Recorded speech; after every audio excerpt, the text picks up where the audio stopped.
Pada kegiatan kuliah kerja nyata mandiri, siklus kedua ini, sekolah pertama yang saya kunjungi adalah SMA Negeri 1 Cililin, yang mana sekolah ini merupakan sekolah saya dulu waktu masih duduk di bangku SMA.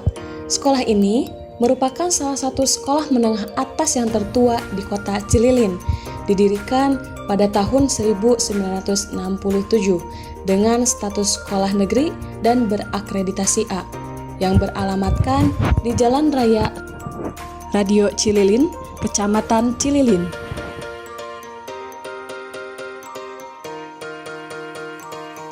Nah, selanjutnya, sekolah kedua yang saya kunjungi adalah SMP YPII Cililin yang didirikan pada tahun 1988 dengan status sekolah swasta dan berakreditasi B. Sekolah ini beralamatkan di Jalan Raya Ciririp Mukapayung, Kecamatan Cililin.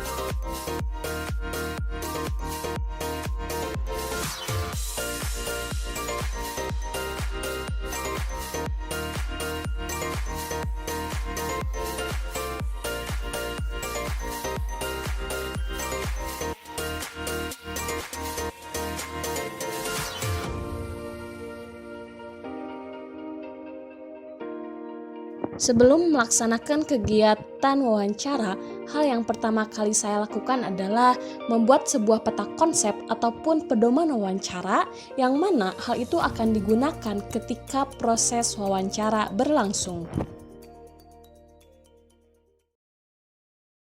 Halo semuanya, kembali lagi dengan saya Ulan Fauziah dari kelas A3 BK 2018.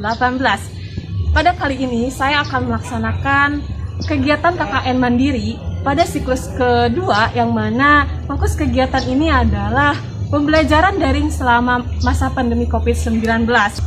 Kegiatan ini dilaksanakan di SMAN 1 Cililin, yang mana saya akan mewawancarai salah satu guru terkait pembelajaran daring selama masa pandemi COVID-19 ini. Berikut hasil kegiatan wawancara yang telah saya lakukan.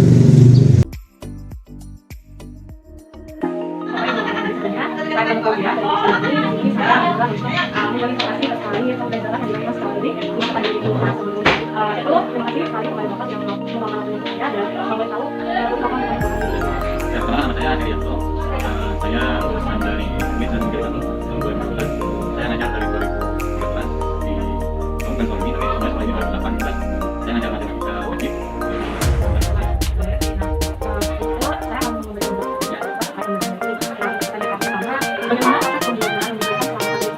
Untuk pembelajaran saya itu kita pakai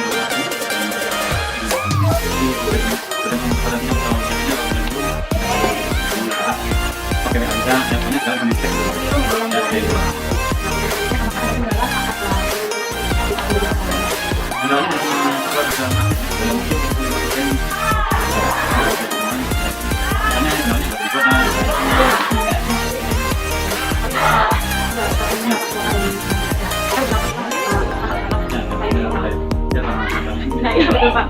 Kalau kamu bedanya apa sih? Kalau pada saat pembelajaran interaktifnya jauh lebih mudah kita laksanakan. Kalau juga kan kita menonton tadi yang bicara beda, gimana ya, malu-malu jadi bisa mengungkapkan masyarakat dapat pendapat.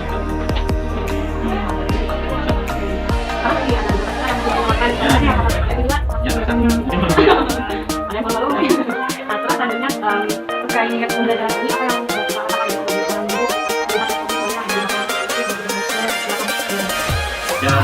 ya, kalau saya sih suka terkesan sama saya tanya nanti biar banyak di tiap kali pembahasannya di ruang kemudian kalau kita datang mungkin yang hadir ya, jadi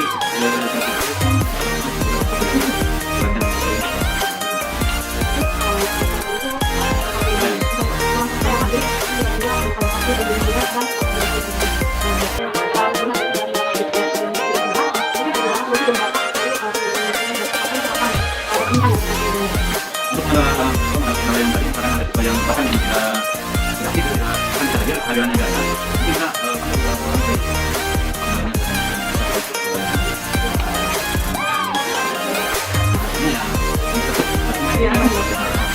ini ya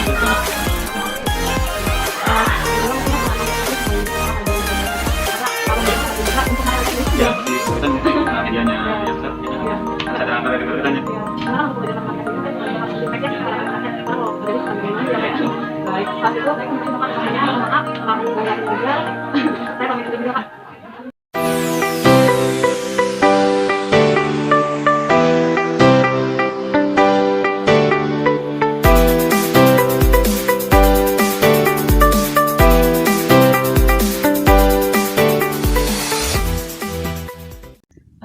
Assalamualaikum warahmatullahi wabarakatuh Ibu.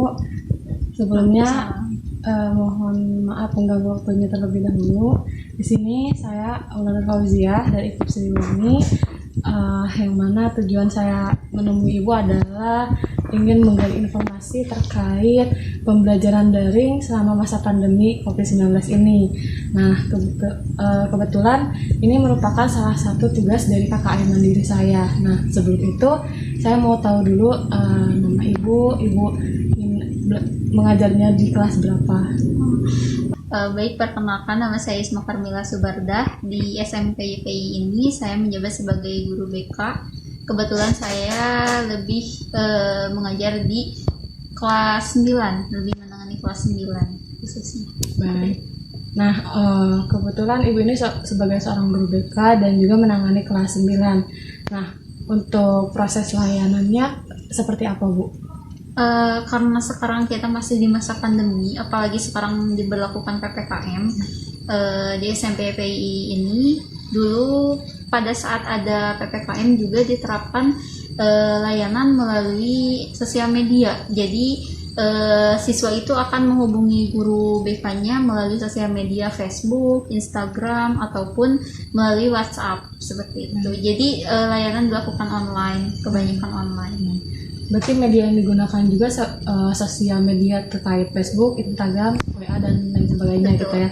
Nah, ketika pemberian layanan ini, apakah ada siswa yang aktif atau kurang aktif responnya terkait pemberian layanan secara daring ini?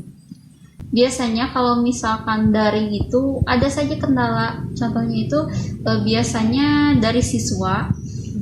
Karena kan tidak semua siswa di SMP PPI Cililin ini tempat tinggalnya terkendala sinyal. Jadi biasanya terkendalanya sinyal dan juga si anaknya itu tidak terlalu aktif karena mungkin kurang mengerti jika layanan dilakukan secara daring seperti itu. Makanya saya mengusahakan untuk pertemuan di kegiatan BK itu minimal 1 minggu sekali untuk luring di kelas per kelas. Baik. Nah, tadi Ibu juga sudah menyebutkan terkait kendala yang dihadapi oleh guru BK khususnya ketika pemberian layanan secara daring ini, ya kebanyakan karena siswanya di daerah yang kurang stabil sinyalnya mengakibatkan hal itu menjadi kendala juga ya, Bu. Ya. Nah, terkait hal itu apakah ada siswa yang terkait pemberian layanan secara daring ini, apa yang Ibu rasakan? Menurut saya, jika layanan BK dilakukan secara daring itu kurang maksimal karena kita tidak menyentuh langsung kepada anaknya, kita tidak tahu permasalahan anaknya secara langsung, kita tidak dapat merasakan apa yang dirasakan oleh si anak, kita juga tidak dapat memberikan layanan afeksi yang tepat gitu. Meskipun bisa saja dilakukan secara daring, tapi menurut saya kurang maksimal jika daring. Makanya saya lebih memilih untuk mengadakan luring meskipun terbatas dan juga tetap mematuhi protokol kesehatan seperti itu. Berarti meskipun dilaksanakan secara daring, tapi tetap ada secara tatap mukanya yang mana khusus untuk BK sendiri memang harus ada interaksi ya antara guru BK dan siswanya seperti itu. Dan juga terkait permasalahan yang dialami siswa, kebanyakan hal apa aja nih Bu selama pembelajaran daring ini? Yang saya rasakan sekarang itu mereka itu lebih kesulitan belajar dan juga mereka kekurangan motivasi untuk belajar. Jadi kan mereka lebih karena banyak di rumah, jadi mereka lebih mengutamakan main dengan teman sebayanya daripada belajar. Nah, itu yang mempengaruhi anak jadi kesulitan dalam belajarnya. Maka dari itu pada saat memberikan layanan luring atau di sekolah itu biasanya saya memberikan motivasi-motivasi kepada anak-anak supaya lebih giat dalam belajar, dan juga hal-hal seperti itu bisa mempengaruhi karirnya di masa depan. Karena memang segalanya terbatas gitu ya, untuk betul. pembelajaran secara daring ini, maka dari itu sangat diperlukan untuk luring atau secara tatap muka. Nah, terkait kendala dan hal yang sudah dilalui sama pembelajaran daring ini, mungkin ada solusi atau harapan dari Ibu terkait kedepannya mau seperti apa gitu? Kalau saya harapannya itu pandemi cepat-cepat berakhir. Kalaupun misalkan tetap situasi seperti ini, saya ingin pemerintah lebih memperhatikan sekolah-sekolah yang terpencil gitu, sekolah-sekolah yang jauh dari jangkauan jaringan ataupun ya banyak kendala gitu, supaya lebih diperhatikan, lebih difasilitasi dengan nyaman, supaya anak-anak pun tidak terkesan diabaikan dalam pendidikan seperti itu.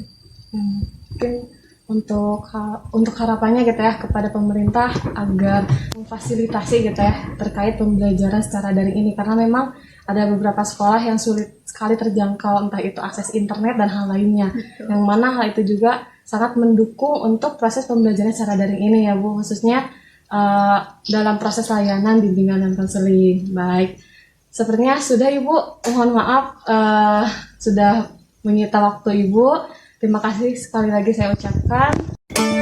Dari hasil wawancara yang telah dilakukan, dapat disimpulkan bahwasannya kendala yang dialami oleh guru dan siswa dari kedua sekolah tersebut dalam proses pembelajaran daring selama pandemi ini adalah terkait jaringan sinyal yang kurang stabil dan kuota yang terbatas. Maka hal itu sangat menghambat proses pembelajaran secara daring ini. Demikian video yang telah saya tampilkan. Wassalamualaikum.